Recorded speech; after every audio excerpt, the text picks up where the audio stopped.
شان ہے کہ جس کو ہمارے دلوں کا بھی پتہ ہے،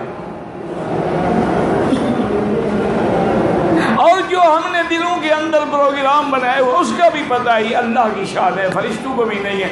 اس لیے قرآن پاک کھول کے دیکھ لیں، حضرت آدم علیہ السلام کے قصے میں جب ملائکہ نے کہا کہ یا اللہ آپ ایک ایسی مخلوق کو زمین میں بھیج رہے ہیں کہ وہاں جانے کے بعد زمین میں فساد کریں گے، خون ریزی کریں گے، قتل کریں گے، وَنَحْنُ نُسَبِّحُ بِحَمْدِكَ وَنُقَدِّسُ لَكَ، ہم تیری تسبیح، تقدیس اور تحمید بیان کرنے والے لوگ ہیں، آپ ان کو خلیفہ نہ بنائیں۔ اَتَجْعَلُ فِيهَا مَن يُفْسِدُ فِيهَا، ہمارے بریلوی حضرات نے یہاں سے بھی مسئلہ نکالا کہ دیکھو جی فرشتوں کو علم غیب تھا، وہ انتظار میں بیٹھے ہوتے ہیں نا کہ کوئی بات ہو تو مسئلہ نکالیں۔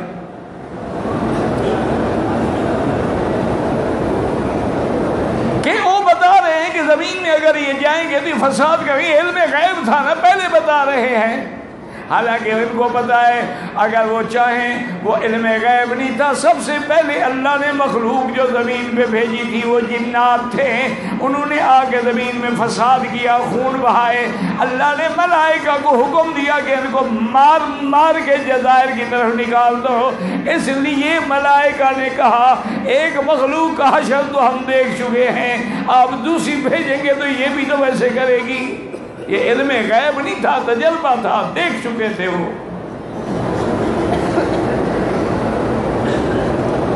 اگر یہ علم غیب ہوتا تو مولوی صاحب خدا کے لیے تھوڑا سا قرآن آگے پڑھ لیتے۔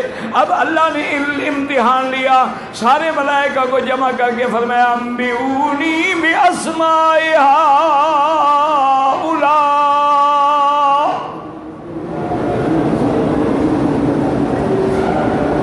یہ چیزیں ہیں، ان کے نام بتلاؤ۔ اور یہاں سے بھی بریلوی حضرات نے مسئلہ نکالا ہے، وہ کہتے ہیں قرآن میں ہے کہ وَعَلَّمَ آدَمَ الْأَسْمَاءَ كُلَّهَا، اللہ نے آدم کو ہر چیز کا علم دے دیا، کل استغراق کے لیے ہے، اللہ نے ہر چیز کا علم، ان کے اسماء خبر سب کچھ آدم کو دے دیا۔ تو اب آدم کو بھی علم غیب تھا، لیکن یہ نہیں پڑھتے کہ علم غیب تھا تو پھر شیطان کی جھوٹی قسم کھانے میں کیسے درخت کو چک بیٹھے۔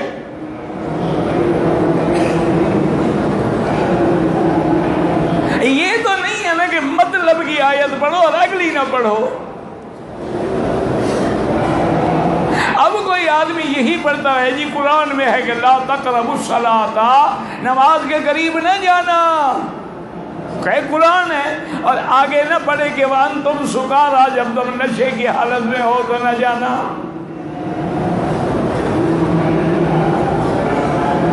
آدم علیہ السلام کو اگر علم غیب تھا تو وہ ایسی بات کیوں کرتے کہ اللہ نے جب منع کر دیا تھا فَلَا تَقْرَبَا هَٰذِهِ الشَّجَرَةَ وَتَكُونَا مِنَ الظَّالِمِينَ، لیکن شیطان نے وسوسہ ڈالا، وَقَاسَمَهُمَا، اور جھوٹی قسمیں کھائیں، آدم اس کے قسموں کے اس میں آ گئے۔ تو اگر علم غیب ہوتا کہ میں نے اس درخت کو چکھا تو میرے کپڑے اتر جائیں گے، مجھے جنت سے بھی اترنا پڑے گا، اللہ کی بھی ناراضگی آ جائے گی، تو کبھی آدم یہ غلطی نہ کرتے۔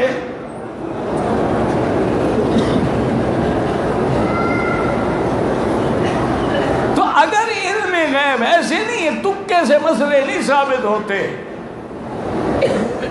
اور ایک بات آپ کو اللہ کے حرم میں بتلا دوں کہ یہ جو ہمارے بریلوی بھائی ہیں نا جی، ان کا سارا دار و مدار اسی پہ ہوتا ہے کہ ٹھیک ہے جی حضرت بلال نے اذان سے پہلے صلاۃ و سلام نہیں پڑھے ہیں، حضرت بلال نے اذان کے بعد بھی صلاۃ و سلام نہیں پڑھے ہیں، لیکن اگر ہم پڑھ لیں تو مگر کیا ہوتا ہے؟ یعنی ان کا مذہب اگر سے شروع ہوگا مگر پہ ختم ہو جائے گا۔ اِنَّا لِلَّهِ وَإِنَّا إِلَيْهِ راجعون۔ دیکھو جی مغرب کی کتنی رکعتیں پڑھی ہیں آپ نے؟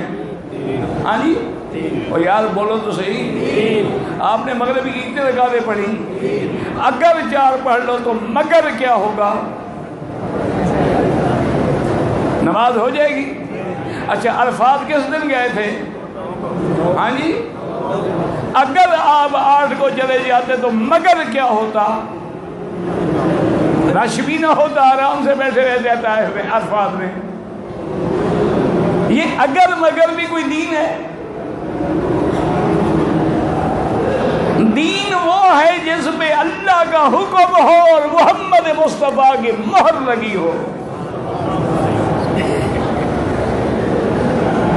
وہ تو اللہ نے بھی فیصلہ فرما دیا ہے کہ میرے بندو، اگر تمہارا عمل میرے مدنی کے قول، عمل اور فعل کے مطابق نہ ہوا تو میں کبھی قبول نہیں کروں گا۔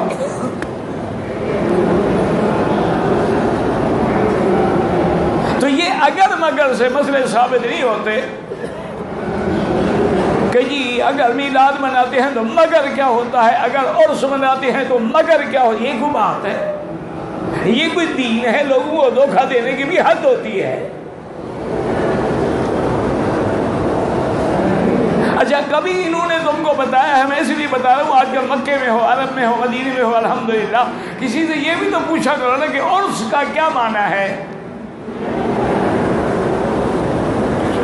یہ عرس عربی کا لفظ ہے نا، یہ ہندی پنجابی کا لفظ نہیں ہے، یہ عربی کا لفظ ہے۔ عرس، عریس، عروسہ، یہ عربی کا لفظ ہے۔ عرس کہتے ہیں شادی، عروسہ کہتے ہیں دلہن، عریس کہتے ہیں دولہا۔ یہ ہر سال جو عرس مناتے ہیں کس کی شادی کرتے ہیں؟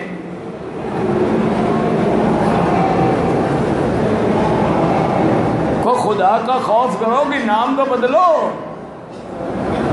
عرس شریف وجہ کیا ہے؟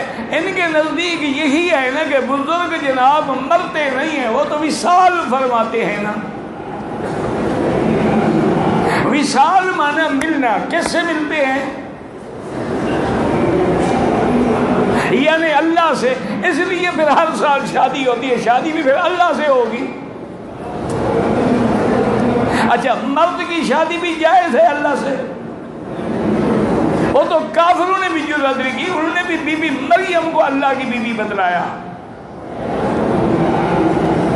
لیکن قرآن آ گیا متخذ صاحبۃ ولا ولدا، اللہ بیوی سے بھی پاک، اولاد سے بھی پاک۔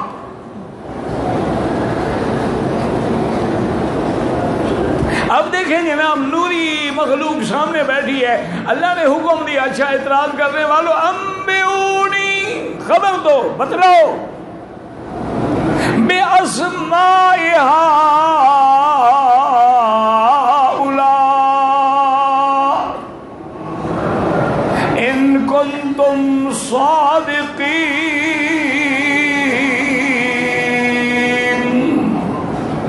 اگر تم اپنے دعوے میں سچے ہو بتلاؤ ان چیزوں کے نام کیا ہیں۔ اب نوری فرشتوں نے کیا کہا؟ قالوا سبحان